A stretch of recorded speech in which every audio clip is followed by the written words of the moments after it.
పహల్గాంలో పర్యాటకులపై జరిగిన ఉగ్రదాడికి ప్రతీకారంతో రగిలిపోయిన భారత్ బుధవారం తెల్లవారుజామున దాయాదిపై మెరుపుదాడులతో విరుచుకుపడింది.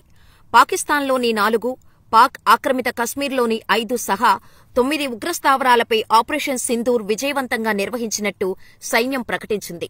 దీంతో ఒక్కసారిగా ప్రపంచం ఉలిక్కిపడింది. అయితే సైన్యం ఈ ఆపరేషన్కు పెట్టిన పేరుతోనే పాకిస్తాన్కు బలమైన సందేశం పంపింది. పహల్గాములోని బైసరన్ లోయలో ఆహ్లాదంగా గడుపుతోన్న పర్యాటకులపై పాకిస్తాన్ ముష్కర మూకలు కాల్పులకు తెగబడ్డాయి. ముఖ్యంగా అక్కడ ఉన్న జంటలు, నవదంపతుల్లో పురుషులను వేరుచేసి వారిని మతం అడిగి మరీ అత్యంత క్రూరంగా ప్రాణాలు తీశాయి. ఉగ్రవాదుల కాల్పులు జరిపిన జంటల్లో 6 రోజుల కిందటే వివాహమైన నవదంపతులు వినయ్ నర్వాల్, హిమాన్షి ఉన్నారు. నేవీ అధికారి అయిన వినయ్ను తీవ్రవాదులు హత్య చేయగా తన భర్త మృతదేహం వద్ద హిమాన్షి గుండె లవిసేలా రోదిస్తున్న దృశ్యం యావత్ దేశాన్ని కన్నీళ్లు పెట్టించింది. ఈ ఉగ్రదాడిలో తమ మాంగళ్యాన్ని కోల్పోయిన మహిళల ప్రతీకారానికి చిహ్నంగా దీన్ని చూడొచ్చు.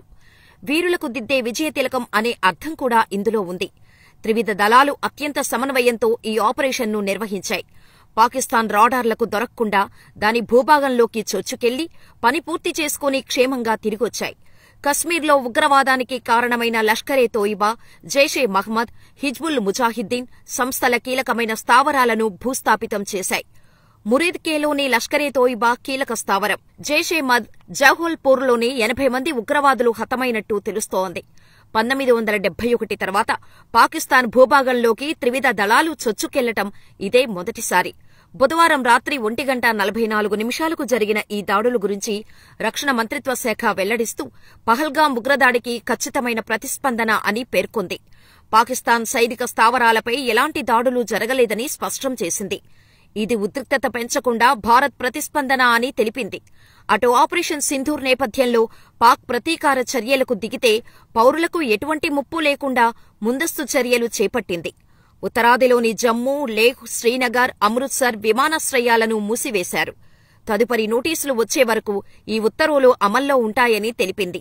కశ్మీర్లోని పలు జిల్లాల్లో విద్యాసంస్థలను మూసివేసి సరిహద్దు ప్రాంతాల్లోని ప్రజలను బంకర్లలోకి తరలించారు. అటు పాకిస్తాన్ సైతం ఇస్లామాబాద్, రావల్పిండి, కరాచీలో ఎమర్జెన్సీని ప్రకటించింది. मुजफ्फराबाद यह एक जैश ए मोहम्मद का स्टेजिंग एरिया है. यह हथियार, विस्फोटक और जंगल सर्वाइवल ट्रेनिंग का केंद्र भी था. गुलपुर कैंप कोटली यह एलओसी से 30 किलोमीटर दूर था. लश्कर ए तोयबा का बेस था जो रजौरी, पुंछ में सक्रिय था.